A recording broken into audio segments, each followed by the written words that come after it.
உண்மையிலே வந்து ஐயா வந்து ஏசி எல்லாம் பயன்படுத்தினாங்களா? உங்களுடைய கட்சி சார்பு நீங்க எப்படி பாக்குறீங்க சார்?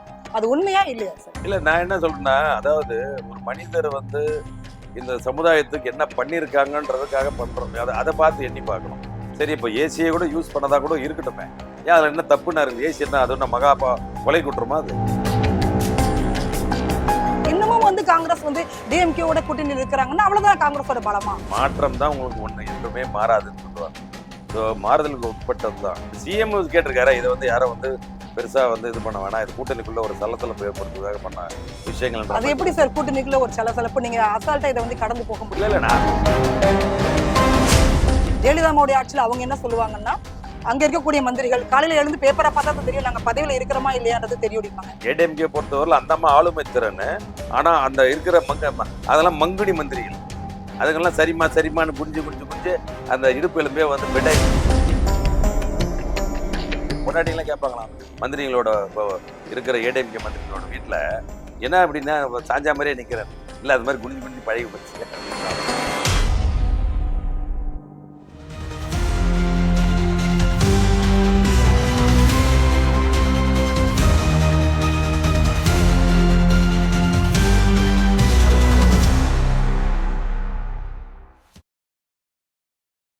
உலகத்தமிழ் உறவுகளுக்கு ஈஸ்வரின் அன்பான வணக்கங்கள். இன்னைக்கு செங்களம் யூடியூப் சேனல்ல சிறப்பு விருந்தினராக தமிழ்நாடு காங்கிரஸ் கமிட்டியின் பொதுச் செயலாளரும் முன்னாள் சட்டமன்ற உறுப்பினருமான திரு அருள் அன்பரசு அவங்கள தான் நாம வந்து சந்திக்க போறோம். கேட்பதில் நிறைய கேள்விகள் இருக்குது. சார் வணக்கம்.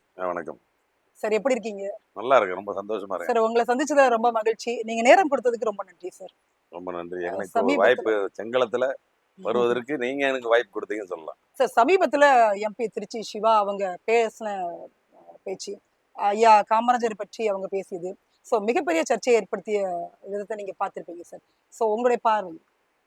சிவா எம்பி வந்து திமுகவோட ஒரு மூத்த தலைவர். அவர் வந்து கலைஞர் காலத்திலே பயணித்து ஏறத்தாழ 20 ஆண்டு காலம் பாராளுமன்ற உறுப்பினராக இருந்திருக்காரு. இப்போ மாநில ராஜ்யசபா எம்பி நினைக்கிறேன். அவரோட வார்த்தையில இந்த மாதிரி ஒரு விஷயம் வருதுமான எனக்கு ஆச்சரியமா இருக்கு.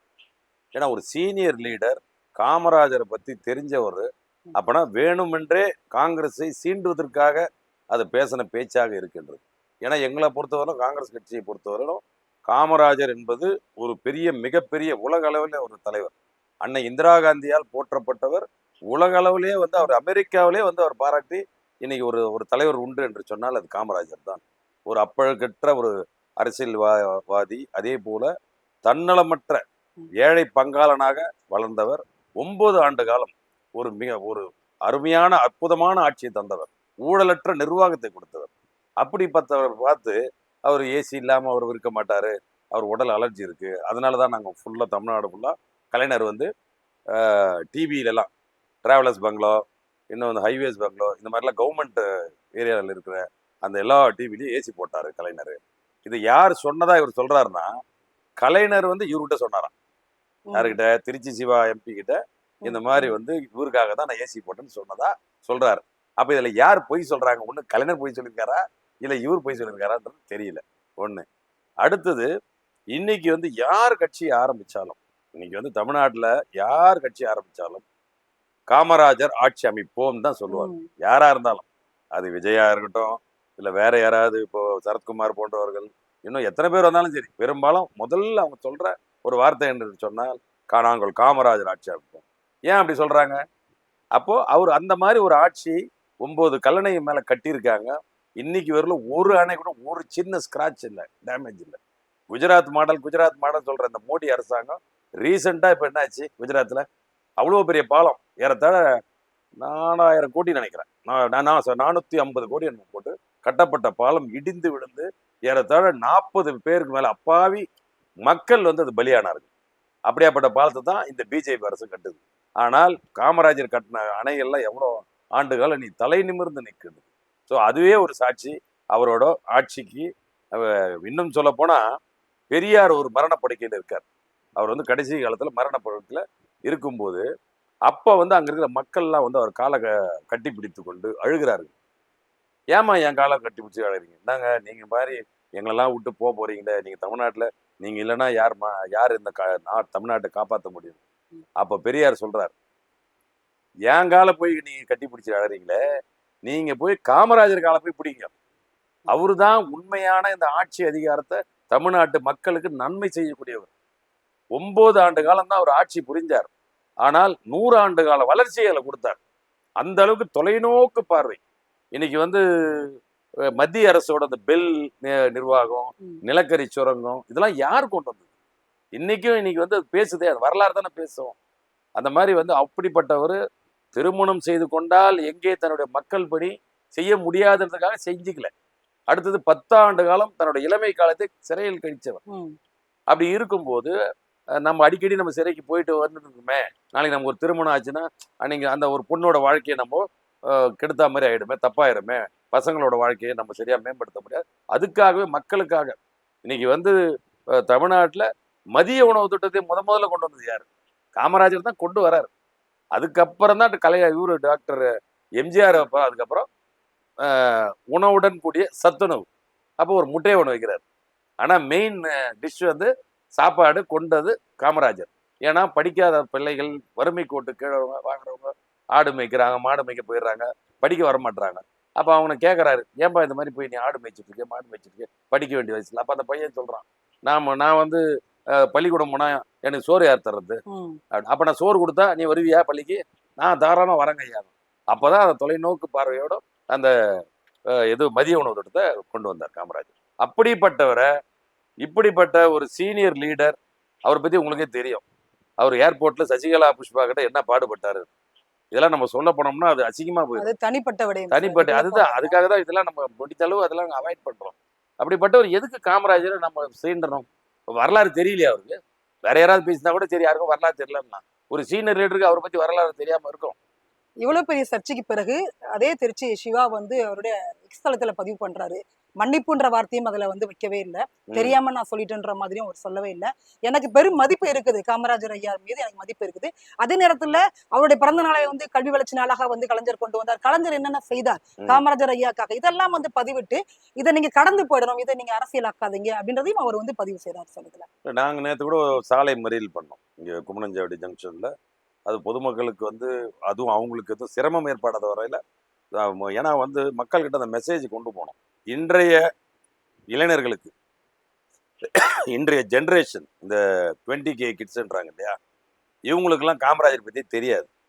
இவங்களுக்கு தெரிஞ்சது விஜய், அஜித், இல்லை தனுஷ், அதுதான். ஆனால் இந்த நாட்டுக்காக உழைச்சவங்களை பற்றியே இவங்களுக்கு அந்த வரலாறுல புக்கில் கூட அவங்க படிக்கிறதும் கிடையாது, படித்து அதை எண்ணி பார்த்ததும் இல்லை. ஸோ இந்த மாதிரி வந்து அந்த அவங்களுக்குலாம் அந்த ஜென்ரேஷன் கொண்டு போனதுக்காக தான் நாங்களாம் நேற்று விட்டு ஆர்ப்பாட்டம்லாம் பண்ணோம். அதனால அது வச்சு எனக்கு சில முட்டுக்கட்டையெல்லாம் வந்தது, நீங்கள் பண்ணாதீங்க போகாதீங்கன்னா. இல்லை இல்லைங்க, எங்களோட உணர்வு, எங்களோட அதுதான் எங்களோட பிம்பம். அதுதான் அந்த பிம்பத்து மேலே தான் காங்கிரஸ் கட்சியை கட்டப்பட்டது. அவரு காமராஜர் பார்த்தீங்கன்னா கே பிளான் ஒன்று கொண்டு வர. அவர் பாருங்க, தனக்கு ஏஜ் ஆகும்போது மட்டும் இல்லை, தனக்கு ஏஜ் ஆன பிறகு எப்படியா இருந்தாலும் கட்சி பதிலேருந்து யாருமே ஏஜ் ஆனால் கூட விட மாட்டாங்க கட்சி பதி. இவர் என்ன பண்றாருன்னா கே பிளான் ஒன்று கொண்டு வர்றாரு. காமராஜர் வந்து கே பிளான் கொண்டு வர்றாரு. அதன்படி என்னன்னா, மூத்தவர்கள், வயது மூத்தவர்கள் எல்லாம் ஒரு குறிப்பிட்ட ஸ்லாப்ல ஒரு 65-70 வயசு ஆயிடுதா அவங்க கட்சி பணிக்கு போகணும். தேர்தலில் வேட்பாளராக சட்டமன்றத்துக்கோ நாடாளுமன்றத்துக்கோ அவங்களுக்கு வாய்ப்பு கொடுக்கப்படாது. இது எப்போ 1960 அந்த வாக்கிலே பட்டார், 60-63. இப்போ மோகன் பகாவத் ஆர்எஸ்எஸ் லீடர் இப்போ சொல்றாரு, மூத்தவங்கலாம் 75 வயசுக்கு அப்புறம் யாருக்கும் வந்து கட்சியில் இருக்கக்கூடாதுன்னு இப்போ சொல்றாரு. இப்போ சொல்றாரு இந்த ஏஜ்ல. அவர் அன்னைக்கே சொல்றாரு. அப்போ எவ்வளோ தொலைநோக்கோட அவர் வாழ்ந்திருக்கார் பாருங்க. நீங்க வந்து அவர் இறக்குற தருவாயில அவர் வெறும் 2 சட்டையும் 2 வேஷ்டியும் கையில ஒரு 100 ரூபாய் என்பதா இருக்கு. சார் உண்மையிலே வந்து ஐயா வந்து ஏசி எல்லாம் பயன்படுத்தினாங்களா? உங்களுடைய கட்சி சார்பு நீங்க எப்படி பாக்குறீங்க சார்? அது உண்மையா இல்லையா சார்? இல்ல, நான் என்ன சொல்றேன்னா, அதாவது ஒரு மனிதர் வந்து இந்த சமுதாயத்துக்கு என்ன பண்ணியிருக்காங்கன்றதுக்காக பண்றோம், அதை பார்த்து எண்ணி பார்க்கணும். சரி, இப்போ ஏசியை கூட யூஸ் பண்ணதா கூட இருக்கட்டுமே, ஏன் அதுல என்ன தப்புன்னா இருக்குது? ஏசி என்ன அது என்ன மகாபா கொலை குற்றமா? அது அவர் உடம்புக்கு சேர்த்து நீங்க இவ்வளவு ரியாக்ஷன் பண்றீங்க. அதை மட்டும் இல்ல, நாங்க ஏசிக்கு மட்டும் சொல்லல. அவர் ஒரு ஏழை பங்காளன். ஆனா அவர் கையை பிடிச்சி கலைஞர் யாரு? காமராஜர் வந்து கலைஞர் பையன் கையை பிடிச்சிக்கிட்டு தமிழ்நாட்டை நீங்க தான் ஆளணும் அப்படின்னு சொன்னதா சிவா சொல்றாரு. எங்களுக்கு கோவம் அங்கதான். ஏசின்றது நீ சர்வசாதாரணம், ஒரு புழுக்கம் இருக்கு, சில நேரம் உடல்ல வந்து அலர்ஜி வரலாம், அது ஒரு பெரிய ஒரு குற்றம் நம்ம சொல்ல முடியாது. அவர் யூஸ் பண்ணல. இதுல என்ன குற்றம் இருக்கு சார்? அவர் சொன்னதுல இப்ப என்ன குற்றம் இருக்கு? ஜனநாயகத்தையும் தமிழகத்தையும் நீங்க தான் காப்பாத்தணும்னு ஐயா சொல்லியிருக்காங்க அப்படின்னா நீங்க அதுல எதுல காமராஜர் போய் அந்த மாதிரி ஒரு வார்த்தை முரண்பாடு? வருமா? அதான் எதுல முரண்பாடு? கூட்டணி கட்சியில இருக்கீங்களா சார் நீங்க? கூட்டணி கட்சிக்காக அந்த கூட்டணி என்பது தேர்தல் வரை தான் கூட்டணி. நாங்க அவங்களோட பாலிசி வேற, எங்க பாலிசி வேற. அவங்க திராவிட மாடல், நாங்க தேசிய மாடல். ஸோ எங்களுக்கு அவங்களுக்கு நிறைய டிஃபரன்ஸ் இருக்கு, டிஃபரன்ஸ் ஆஃப் ஒப்பீனியன் இருக்கு. பட் அலையன்ஸ்ல நாங்க ஒண்ணா போய் மக்களை சந்திக்கிறோம், அதுல ஒன்றும் மாற்று கருத்து கிடையாது. எந்த காலகட்டத்துல உங்களுக்கு கூட்டணி தர்மம் அப்படின்றது எது வரைக்கும் சார்? எந்த எல்லை? அதுக்கு ஏதாவது எல்லை இருக்குங்களா? கூட்டணி தர்மன்றது இந்த எல்லாம் ஐயா பற்றி தவறா பேசினாலும் கூட்டணியில இருக்கீங்க. எழுபது இல்லையே, நாங்க விடுதலையிலும் நீங்க கூட்டணியில எங்களோட இருக்கீங்க. எதிர்ப்பு தெரிவிக்கிறோம்ல. எத்தனை சீட்டு கொடுத்தாலும் பரவாயில்ல, நாங்க கூட்டணியில இருக்கிறோம். அப்படிலாம் இல்ல, இல்ல, அதுதான் கேக்குறேன் சார். கூட்டணி அப்படிலாம் இல்ல. தர்மம் எத்தனை என்பது சீட்லாம் இல்ல. என்ன? எங்களோட இது வந்து இந்த ரவுண்டு நாங்க முதல்ல 63 சீட்டு கொடுத்தாங்க. 2011 63 சீட்டு வாங்கினோம். 2011 அதுக்கப்புறம் தேஞ்சி 46 இருந்தது, 35 ஆச்சு, 25 ஆகி இப்போ 25ல கொடுத்துருக்காங்க லாஸ்டா ஃபைனலா. அதனால இப்போ வரப்போற ரவுண்ட் நாங்க குறைஞ்சபட்சம் 40 சீட்டு கம்மி இல்லாம நாங்க இது பண்ண நீங்க மாட்டோம். ஐயா பத்தி அவங்களோட வாழ்க்கைய பத்தி சொல்லிட்டீங்க. இவ்வளவு பெரிய ஒரு தலைவர், எந்த எதிர்ப்பு போதும்னு நினைக்கிறீங்களா? அகில இந்திய தலைமை வந்து இது இல்ல போதும் இல்ல அப்படின்னு இப்போ நினைக்கிறாங்களா? They are taking very serious இந்த இஷ்யூவை. ஏன்னா இந்திரா காந்திக்கால் ஈர்க்கப்பட்ட ஒரு தலைவர். அந்த இந்திரா காந்திக்கு அவங்களே ஓ காமராஜ் கிரேட் மேன் அப்படின்னு சொல்ற அளவுக்கு அவங்க இந்திரா காந்தி அம்மாவே அவங்க இரும்பு பெண்மணின்னு சொல்லுவாங்க, இந்தியாவின் இரும்பு மங்கைன்னுவாங்க. அவங்க ஒரு ஸ்டேட்ல ஒருத்தர் ஐடென்டிஃபை பண்ணி is a very great man, is very humble, very honest அப்படின்னு சொல்றாங்கன்னா அப்போ அவங்க மனதில் எந்த அளவுக்கு இவர் ஆழமா பதிஞ்சிருக்காரு. ஸோ அதனாலதான் இன்னும் பாலிசி மேட்டர்ஸ் பொறுத்தவரை இப்போ நம்ம கூட்டணி தர்மன்றது என்ன, அவங்க எங்களுக்கும் நாங்களும் 2 பேரும் கூட்டணி போடுறோம். திமுக போகுது, அதில் விடுதலை சிறுத்தை இருக்கு, கம்யூனிஸ்ட் இருக்கு, எங்கெல்லாம் ஒன்றா தான் போய் மக்களை சந்திக்கிறோம். நாங்கள் வாக்கு வாங்கினா எங்களோட பர்சன்டேஜ் அவங்களோட சேர்ந்து எல்லாம் அதே மாதிரி அவங்க பர்சன்டேஜ் எங்களோட சேர்ந்து நாங்கள் வின்னிங்கில் வரோம். ஆனால் அதுக்காக அவங்க செய்கிற தப்பு எல்லாம் நாங்கள் எல்லாமே சரின்னு கேட்டுட்டு இருக்க முடியாது. அதை நாங்கள் இல்லைன்னா நாங்கள் அரசியல் களத்தில் காணாம போயிடும், நீங்க சொல்லிட்டீங்க மக்கள் சார். மத்தியில் காணாம போயிடும். இதே காங்கிரஸ்ல பல தலைவர்கள் முதலமைச்சராக இருந்திருக்கிறாங்க.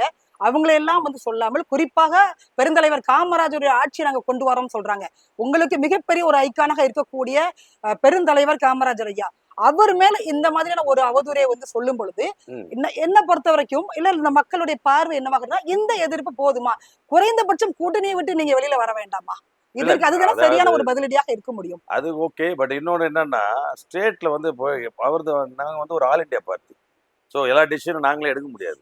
நாங்கள் எங்களோட கருத்துக்களை முன்வைப்போம். இது சரியில்லைங்க, அது பண்றாங்க, தலைமை தான் முடிவு. தலைமை தான் அது அகில இந்திய தலைமை தான் முடிவு எடுக்கிறோம். பட் எடுப்பாங்க நம்புறோம். இப்போ அவங்க கூப்பிட்டுருக்காங்க, அனிமா எல்லா லீடர்ஸும் டெல்லிக்கு கூப்பிட்டு என்ன நடந்தது.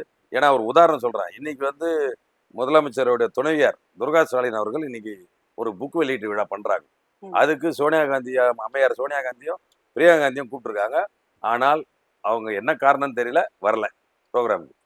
அதே நேரத்தில் இன்னைக்கு வேற அவங்க வீட்டில் அவர் முத்து வயது மூப்பின்காம இறந்துட்டார். அதனால அந்த ப்ரோக்ராம் ஆட்டோமேட்டிக்காக தள்ளி போயிடுச்சு. சொல்ல வரேன், அப்போ அவங்க இப்படி எடுத்துக்கலாம். அவங்க வர மறுத்தது காரணம்னா இது திமுக மேல இருக்கிற ஒரு சில நெருடல்காக கூட அவங்க avoid தோழமை சுட்டுதல் அந்த வார்த்தையை வச்சு நீங்க வந்து கூட்டணியை ரன் பண்ணிட்டு இருக்கீங்க.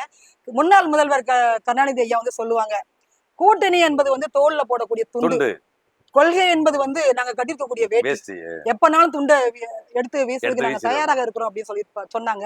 சோ திருச்சி வேலுசாமி சார் வந்து எனக்கு என்ன சொல்றாங்கன்னா, எங்களால தனிச்சு நிக்க முடியும், திமுகவால நிக்க முடியுமா?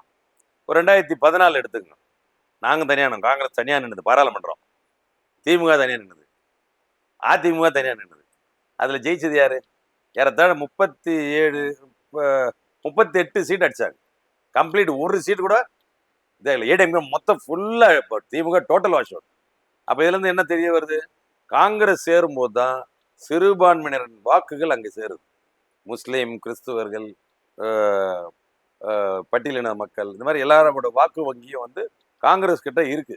அது நாங்க சேரும்போது தான் அவங்களுக்கு பிளஸ் ஆகுது. இப்போ ஒரு ஒரு தண்ணி பாட்டில்ல அரை பாட்டில் இருந்தா அது நிரப்பாது. அந்த கடைசி அரை பாட்டில் தண்ணி ஊற்றும் போது தான் அது ஃபுல் ஆகும். ஸோ அந்த அரை பாட்டில் இருக்குதுன்றதுக்காக அது விட்டு அது ஃபுல் கிடையாது. It is in off condition only. ஆனால் அந்த ஃபில்லிங் நாங்கள் தான் பண்ணுறோம். எப்படி நீங்கள் நாங்கள் சைபர்னு அவங்க சொல்கிறாங்க, ஆனால் அந்த சைபர் கூட எந்த நம்பரோட கூட்டினா தான் அது வேல்யூவே. ஸோ நாங்கள் சைபர் அதாவது திமுகவில் பேசுகிற பேச்சாளரோ இல்லை பெரிய தலைவர்லாம் அவங்களுக்கு எங்கே வாக்கு வங்கி எங்கே இருக்குன்னு எங்களை என்னமோ ஒன்றுமே இல்லாத மாதிரி பேசுகிறாங்க. அப்படி பார்த்தீங்கன்னா நாங்க அப்படியே அவங்களோட கணக்காக ஒரு பேச்சுக்காக வைத்து கொண்டால் கூட நாங்க 0 இருந்தாலும் நீ வெறுமனே ஒண்ணுதான். நான் 0 கூட வந்த பிறகுதான் நீ 10 மாறுவ, 100 மாறுவ, 1000 மாறுவ. நான் 0 இருந்தாலும் பட் 0க்கு no value for 0. But 0 values everything. Sir தேசிய கட்சின்னு சொல்றீங்க, உங்களுடைய பலத்தை நிரூபிப்பதற்கான பழைய மாதிரியான ஒரு ஆட்சியை வந்து ஏன் கொண்டு வர முடியாது தமிழகத்துல? டிஎம்கே கூட கூட்டணி இருக்கணும்ன்ற என்ன கட்டாயம் இங்க இருக்குது? இல்ல இப்போ அந்த மாதிரி இப்போ வந்து என்னன்னா அதான் நான் முதல்ல சொன்னேன், அகில இந்திய தலைமை தான் முடிவு எடுக்க வேண்டிய ஒரு கட்டாயம். அடுத்தது இப்போ கொஞ்சம் சூழல் மாறக்கூடிய அளவுல சில சமிகைகள்லாம் கிடைச்சிருக்கு. அதுக்கெல்லாம் அந்த தோழமை சுட்டுதல் ஒரு காரணமாக இருக்கும் நீங்க நினைக்கிறீங்களா? இல்ல இருக்கலாம். இப்போ விஜய் வர்றாரு, விஜய் வந்தவொடனே இப்போ யூத் ஃபுல்லா அட்ராக்ட் ஆகுறாங்க. ஆனா அது வாக்கு வங்கியா மாறும்னு சொல்ல முடியாது. Because he is not a proven leader. இப்போ ஸ்டாலின் இஸ் ப்ரூவன் லீடர்ஷிப்பை ப்ரூவ் பண்ணியிருக்காரு. இவ்வளோ எல்லாரும் ஆட்சி தக்க வைக்க முடியும், அதை ஆட்சி பண்ண முடியும். எடப்பாடியார் அது மாதிரி ஆட்சி பண்ண முடியும்னு காமிச்சிருக்காரு. ஸோ விஜய் வந்து இப்போதான் விதை, இனிமேல் தான் அது விதை ஊன்றிருக்காரு. இனிமேல் அது செடியாகி மரமாகி அப்புறம் தான் காய்க்கணும். ஸோ அதனால இவரை வந்து இப்போ நாங்கள் போய் இன்கேஸ் அலையன்ஸ்ல அவர் கூட போறோம்னா எந்த அடிப்படையில் எந்த நம்பர்ஸ் தானே பொலிட்டிக்கல் கேம் வந்து it depends upon the number தான், அந்த பர்சன்டேஜ் தான். ஸோ அதனால வந்து எந்த அடிப்படையில் நம்ம அவங்களோட போகணுன்றது இப்போதான். முன்னாள் முதல்வர் கருணாநிதி ஐயா பேசாத பேச்சில்லைன்னு சொல்லுவாங்க. முன்னாடிலாம் எருமத்தோலை வந்து எக்ஸ்போர்ட் பண்ணாங்க, இப்ப எருமையை எக்ஸ்போர்ட் பண்றாங்கன்ற வார்த்தைகள். கார்ட்டூன்ல வந்து ஐயா வந்து ரொம்ப இழிவுபடுத்தி வரைந்த ஆமா நிறைய ஆமா அந்த கார்ட்டூன்கள் அந்த அந்த 70 ஆயிரத்தி காலகட்டத்துல வந்தது. அந்த 75க்குள்ள அந்த சில அந்த ஏஜ் காலகட்டங்கள்ல வந்து வந்து எனக்கு பார்த்தீங்கன்னா நான் பிறந்தது 72. ஸோ அப்பெல்லாம் நான் வந்து மிஞ்சி மிஞ்சி போனா அப்போ ஒரு வயசு தான். அவர் இறக்கும்போது அவர் 73ல இறக்குறாரு இல்லையா, 75. 75 அப்படின்னா 72னா ஒரு 3 இயர்ஸ் ஆயிருங்க எனக்கு. அதே மாதிரி அன்னை இந்திரா காந்தி அவங்க பேசுனது, அந்த அடிபட்டு காயம் வரும் பொழுது அவங்க பேசுனது. சோ எல்லாமே வந்துட்டு எந்த அளவு எக்ஸ்ட்ரீம் லெவல்ல அவங்க பண்ண முடியுமோ அதெல்லாம் பண்ணிட்டு இப்பவும் வந்து அதே மாதிரியான ஒரு விடயத்தை கையில் எடுக்கும் பொழுது இன்னமும் வந்து காங்கிரஸ் வந்து டிஎம்கேவோட கூட்டணியில் இருக்கிறாங்கன்னா அவ்வளவுதான் காங்கிரஸோட பலமா? இப்படி ஒரு கேள்வி நமக்கு வருது சார். இல்ல அதாவது இது தலைமை வந்து யோசிக்கவே இல்லைங்களா? மாற்றம் தான் உங்களுக்கு ஒண்ணு என்றுமே மாறாதுன்னு சொல்லுவாங்க. ஸோ மாறுதலுக்கு உட்பட்டது தான். அது வந்து இப்பதான் அந்த இஷ்யூ வந்து அதை பிரிசிபிடேட் பண்ண பார்த்தாங்க. அது வந்து உண்மை இல்லாத அளவுக்கு பண்ண பார்த்தாங்க. ஆனா இப்பதான் கொஞ்சம் கொஞ்சமா அது கனல் அவர் வருத்தம் கூட தெரிவிக்கலையா சார்? திருச்சி சிவா நான் பேசுனது திருச்சி சிவா பண்ணல, பொய்ன்னு சொல்லல, உண்மைன்னு அப்படி சொல்லல, நடுநிலையான ஒரு செய்தியை வந்து அவர் எக்ஸ் தளத்துல பதிவு செய்து அவரு பண்ணியிருக்காங்க. இப்ப சிஎம் கேட்டிருக்காரு, இதை வந்து யாரும் வந்து பெருசா வந்து இது பண்ண வேணாம், இது கூட்டணிக்குள்ள ஒரு சலசலப்பு ஏற்படுத்துவதாக பண்ண விஷயங்கள். அது எப்படி சார் கூட்டணிக்குள்ள ஒரு சலசலப்பு? நீங்க அசால்ட்டா இதை வந்து கடந்து போக இல்ல முடியல? இல்ல நாங்க கடந்த உண்மையான உணர்வுல இப்ப கன்னியாகுமரி, திருநெல்வேலி, நாகர்கோயில்லாம் அப்படியே கொந்தளித்து போயிடுறாரு. ஏன்னா அந்த பேஸே அங்கதான். இதே இந்த டாபிக்கை வந்துட்டு வேற கட்சிகள், டிஎம்கே இல்லாத வேற கட்சிகள் பேசி இருந்தாங்கன்னா நேரத்துக்கு உங்களுடைய ரியாக்ஷன் என்னவாக இருந்திருக்கும்? திமுக எல்லாம் நாங்க பண்ணியிருந்தா, அதாவது நீங்க வேற இல்ல, வேற வேற ஏதாவது கட்சி, கட்சிகள் வேற ஏதோ எதிர்கட்சி, கட்சிகள் இப்ப ஏடிஎம்கேவோ பேசியிருந்தாங்க. பிஜேபியோ ஏதோ பேசியிருந்தாங்க. இல்ல அப்படி போயிருந்தாங்கன்னா அப்போ வந்து போராட்டங்கள் தீவிரமாயிருக்கும். குடும்ப எரிப்புகள், அவங்க வீட்டுக்குள்ள போய் முற்றுகையிடுறது, போராட்டம், ஆர்ப்பாட்டம் எல்லாம் பண்ணியிருப்போம். ஏன் சில இடத்துல தீக்குளிப்பே நடந்திருக்கும். ஏதாவது கெரோசின் ஊற்றி யாராவது அந்த அளவுக்குலாம் இருக்காங்க, உணர்வுபூர்வமான இருக்காங்க. ஆனா அந்த மாதிரி பண்ணக்கூடாது நான் சொல்றேன். அந்த மாதிரி உணர்ச்சி பட்டு சில நேரம் உணர்ச்சி வசப்பட்டு அதனாலதான் எதிர்கட்சிகள்லாம் இப்ப என்ன விமர்சனம் முன்வைக்கிறாங்கன்னா, காமராஜரை ஐயா பற்றி பேசுவதற்கு காங்கிரஸுக்கு எந்த வித தகுதியுமே இல்லை அப்படின்னு சொல்றாங்க. ஏன்னா இந்த அளவுக்கு நீங்க வந்து ஒரு சகிப்புத்தன்மையோட ஒரு கூட்டணி தான் முக்கியம், சீட்ஸ் தான் முக்கியம்னு இருக்கும் பொழுது நீங்க ஏன் காமராஜர் ஐயா பற்றி நீங்க பேசுறீங்க? அவரு வந்து இத்தனை வருடங்களாக மக்களுக்காக பாடுபட்ட ஒரு எளிய தலைவர் அவர் வந்துட்டு. இல்ல அது ஒண்ணுங்க. இன்னொன்னு பாத்தீங்கன்னா திமுகல இது பேசணுங்க செகண்ட் லெவல் லீடர்ஸ். ஸோ இன்னும் திமுகன்னா தலைமை ஒன்றும் பேசல, தலைமையில இருக்கிறவங்க பேசியிருக்காங்க. தலைமை பேசினாலுமே உங்களுடைய நிலைப்பாடு இல்ல இன்னும் இப்போ இன்கேஸ் தளபதி அவர்களோ இல்ல கனிமொழி அவர்களோ பேசுறாங்கன்னா அது வந்து it will be a very serious இஷ்யூவா இருக்கும். ஸோ அவங்க அதெல்லாம் உணர்ந்து போகிறாங்க. அதுல இருக்கிற கூட இதுக்கு தானே பேசுதுங்க, அதுக்கு தான் நம்ம பதில் கொடுத்துறோம். இருந்தாலும் கடைசி வரைக்கும் அந்த கூட்டணின்றதுல வந்து நீங்க ரொம்ப ஸ்ட்ராங்கா இருக்கிறீங்க. நான் தான் சொல்றேன், மாறுதலுக்கு உட்பட்டது, மாற்றம் ஒன்றே மாறாதது, எதுவுமே மாறுதலுக்கு உட்பட்டது. ஆனால் அதுக்கான அந்த விஷயங்கள் கனிய வேண்டும். இப்போ வந்து இந்த சொல்ல முடியாது, இது ஒரு ஃபயரா கூட ஆயிருக்கலாம். இந்த Kamarajar issue it will create a fire ஆயிடுச்சுன்னா அதுக்கான ரிசல்ட் என்ன சார்? ஃபயர் ஆச்சுன்றதை நம்ம எப்படி தெரிஞ்சுக்கிறது? கூட்டணி மாற்றம். அதுதான் நான் ஆரம்பத்துல இருந்து கேட்டுட்டு இருக்கேன். இல்ல சொல்றேன், தலைமை தான் முடிவு பண்ணணும். தலைமை தானே முடிவு பண்ணோம். நாங்க எங்க கையில எதுவுமே இல்லை, வேற ஆள் டைட் ஆஃப் எங்க கிட்ட மட்டுமே. நாங்க வந்து எங்களோட ஆதங்கத்தை, எங்களோட உணர்வுகளை நம்ம பிரதிபலிக்கிறோம். அது தலைமை கேட்கும் கண்டிப்பா, நிச்சயம். பாஜக மாநில முன்னாள் தலைவர் அண்ணாமலை வந்து சொல்றாங்க, தலைமை சொன்னாங்கன்னா இன்னும் கூட இவங்க வந்து அடிபணிஞ்சு போவாங்க. இல்ல இப்ப அண்ணாமலை வந்து இதெல்லாம் வந்து அவரு உண்மையிலேயே வந்து எங்க திருச்சி சிவா விமர்சனம் பண்ணதை கரெக்டா ஹேண்டில் பண்ணார். அதான் நாங்க பண்ண அளவுக்கு, நாங்க பண்ணக்கூடிய அளவு விட அவர் அதிகமா எக்ஸ்ட்ரீமா பண்ணாரு. அது நாங்களே ஒத்துக்கிறோம். ஏன்னா எங்க காமராஜர் சார் போது நீங்க பண்ணும் சார் அத. இல்ல அதுதான் நாங்க பண்ண முடியாது பண்ணிட்டாரு.